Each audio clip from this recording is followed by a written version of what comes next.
This is the Forex Q&A podcast. This is VP, professional Forex prop trader here in the United States, answering your user-submitted Forex trading-related questions every Monday morning. Now, do you have a question you've always wanted to know about Forex, and it's something my material does not already cover?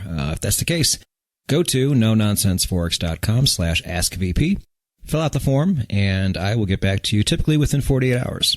Now, I do this free of charge, so please be respectful and ask only one question. And please do not go back to the forum with the secondary email and ask me another question that way. I see you. Not cool. So, moving on. This week we had the Traders Expo here in Las Vegas, and I did not go because I've been to these things before, and they pretty much all work the same. But I did call the organizer and tell her, hey, I am local. If you need somebody to fill in and run a workshop or talk for an hour, whatever you need, I am here. I've spoken on things like this before. I have the fastest growing trading podcast on the entire internet. I can add value. To which she replied, well, what do you specialize in? And I told her, I'm a Forex trader. I specialize in currencies. And then she said, oh, yeah, we really don't have a big demand for that this year, which I already knew. I looked at the lineup of speakers. There was about 60 of them, and there was one Forex guy in the whole bunch. But you guys know me, I don't give up too easily, and I can also be kind of a dick. So I pressed on a bit. I said, so how do you measure demand? Do people fill out a survey when they come in? How do you know? And she didn't have an answer for that. She said that's not her department, which she was probably right. So there goes that. So then I said, all right, look, like 98% of this whole thing is stock trading and crypto. Now, stock trading I get, but crypto's in the toilet right now. I can't imagine interest is going to be too high. And a lot of those old crypto traders have given up and moved into Forex. And I know this firsthand. I get emails from these people all the time. But alas, she was not able to accommodate. And that was fine. I approached her very, very late, and I got the answer I expected to get. Now, I never really get the opportunity to speak at many of these conferences, and I don't blame them for not asking me. I'm going to be the guy that gets up there and tells you to do the opposite of what everybody else just told you to do. That's really not constructive to the event itself. And there's really no room for negativity, which is exactly why these conferences don't help anybody ever. So like this Traders Expo, for example, was a lot of people giving their opinions on what the market's going to do, which you could look that up anywhere. There were people talking about other opportunities that people may not have been aware of in terms of the market, which is good. And then there's the technical analysis people. So there were entire hours where people would get up and talk about chart patterns and Fibonacci and Elliott waves and things like that. And I have sat in these classes, and they're pretty much all the same. They're very, very basic, but the people in the crowd react like it's the first time they've ever seen running water. They're so blown away that you can put these little tools on a chart and it will tell you where a price goes. There's people taking feverish notes. There's other people, and it's always people from other countries, getting up and taking pictures of the screen every time it changes and shows a new chart pattern or a new idea. And why wouldn't they be excited? Look how well these tools work in the examples that the instructor provided. Why wouldn't they work tremendously all the time? If you show these things, especially to stock traders, which pretty much have to rely on fundamental analysis as much as they can, they're going to get really, really excited. And it's tough sitting there watching this because you know what's going to happen in the end. It's completely inevitable. They're going to use these tools that by default are really shitty options. And they don't have any money management structure in place. They don't have their psychology right. It's going to fail. Everybody in that room, if they take any of this advice, is going to completely fall apart. And it totally sucks to watch because these are people who paid good money to fly into Las Vegas, and instead of having fun in Las Vegas, sit in these rooms and learn about things. They're going to take their account down someday. Now, the last thing these conferences want is a guy like me coming up there to speak. It would be great for the traders, but it would be really bad for the organizers. And I understand that. I certainly wasn't upset that I got turned down to speak. But there are a couple lessons here. One, don't go to conferences. All it is a bunch of 99%ers that we talk about, learning things that are going to keep them in the 99% forever. And 2, be glad you're not them. We're on some different shit here, and that's a very, very good thing. So let's go ahead and move on. It's the Forex Q&A podcast, everybody, episode 22. And episode 22's question is from Mario from Setúbal, Portugal. Portugal, by the way, must have heard me give a bunch of love to other countries a few episodes ago and said, hey, we need to come together. And they did. Portugal has been raging the last few weeks. I went from having almost no Portuguese listeners to having a bunch in a hurry. So good on you, Portugal. It is nice to have you. But the question, Mario's question is, and I had to transpose it a little bit. English is not Mario's first language, so sorry this isn't word for word. But he asks, how do you handle a losing streak in trading? Do you change your approach? So as is often the case, we're going to play short answer, long answer. Short answer, I think you guys pretty much can guess, especially if you watch the discipline video, which was the video that came out this week. And I'm going to link that below too. Short answer is no. We play the long game here at No Nonsense Forex. We understand that losing streaks happen, and the only thing we care about is what our account looks like after a 12-month span. Losing streaks, winning streaks, dead periods, they're all going to factor in. Now, depending on where you are in your journey here, whether you're backtesting and demoing, whether you're trading for real, there's a couple different ways to look at this, so let's talk about that now. First off, I know many of you are backtesting confirmation indicators to see if they work and to see which one you can put into your own algorithm. At least by now, that's what I hope most of you are doing. And I have shown you how to backtest the right way. That was a podcast episode. It's a very recent podcast episode. I will link that one down below as well.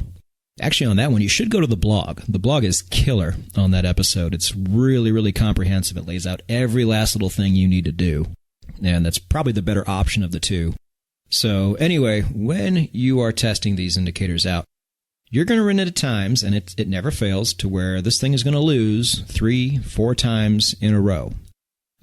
Now, taking 3 to 4 losses in a row is going to put a dent in your account, no doubt. But just understand a couple of things. 1, hopefully you are backtesting all the way a year into the past or 2 years into the past. Therefore, if it still gives you a nice return at the end, it is certainly something that is worth keeping. And it is especially worth keeping in that case. If it can withstand a losing streak and still give you a really nice return, you need to hang on to that guy, because here's the kicker.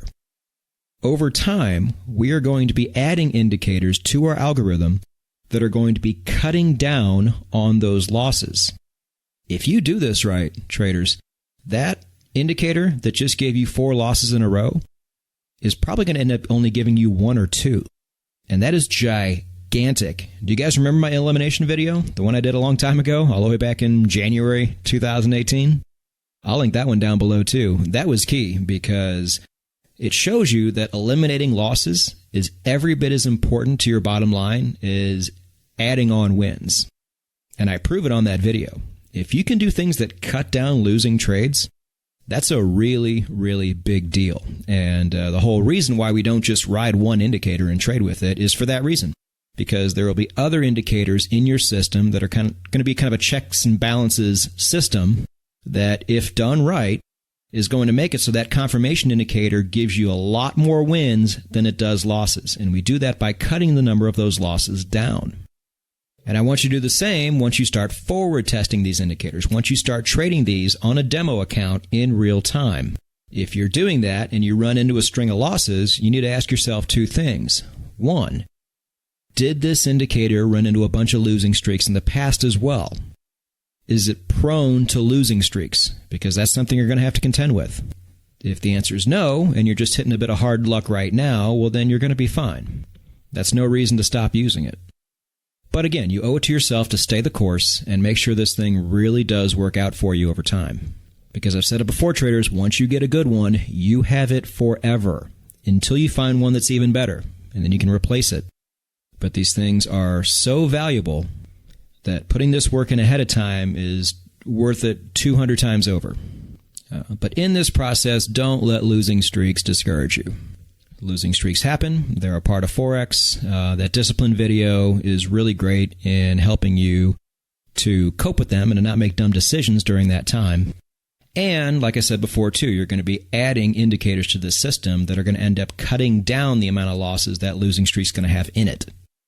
Now, all of this being said, from a psychological standpoint, losing streaks are still going to fuck with you. You can take everything I just said and say, okay, I agree. I will not let it mess with me. But it's going to happen. And so that's why that discipline video is there. So you'll always know what to do if you have any internal questions like that. But there's one particular pratfall here that I want you to be really careful of, because everybody does this, and it's always the wrong approach. Traders will say something to this effect. Yeah, dollar yen has really been fucking with me lately. I think I'm just going to not trade it for a while until it starts really going again. Then I'll jump back in. Bad idea. We talked about this all the way back in the How Many Currency Pairs Should I Trade video. If a currency pair is currently not doing what you want it to do, it's going to eventually. And if you take this approach, you're going to miss out on that one big breakout after it's done consolidating and screwing around. You need to take every single trade your system gives you, no matter what. Do not be emotional and all angry at a currency pair like it's an actual person and decide the two of you are going to take some time apart, because it never fails. If you do that, you will always miss out on that one big move that is just about to come, and it's going to erase all those little losses that you took in the past on that pair. So by taking the dumb approach, you're going to partake in all of those losses, but decide that you don't want to participate on that big win. And decisions like this really hurt your bottom line. As human being traders, we have this tendency to take a string of losses on a currency pair and actually think in our own crazy heads that this is just how it's going to be forever. Oh no, I'm doomed. My system is screwed. The market's just going to go nowhere and stop me out. And the only way to prevent this is by not trading it. And as soon as it gets going again, I'll jump back in. Well, guess what's going to happen if you do that? It's going to get going again, enough to the point to where you recognize it, and then you're going to jump back in, and it's going to get all quiet and shitty again. So again, unbeknownst to yourself, you're going to participate in all the losses and make sure you're not there to participate in the wins. This is a recipe for long-term disaster. You guys see what emotions can do? Trust your system indefinitely, no matter what. It's the only way to keep these emotions out of the equation. The market's not going anywhere right now. Who cares? You just took a string of losses. Who cares? These things happen, and as we go forward, we're going to work on minimizing the amount of losses we take during this time. And when it's all said and done, your trading account is going to be extremely happy that we did. Traders, don't forget to rate and review this podcast on iTunes. And understand that pretty soon here we are going to be moving on to other pieces of the algorithm and just doing other things. Don't get left behind. And remember, new podcast every Monday morning, new trading video every Thursday morning. And in the meantime, get out there and find some indicators you like and test them out. Put in the work. Go get it.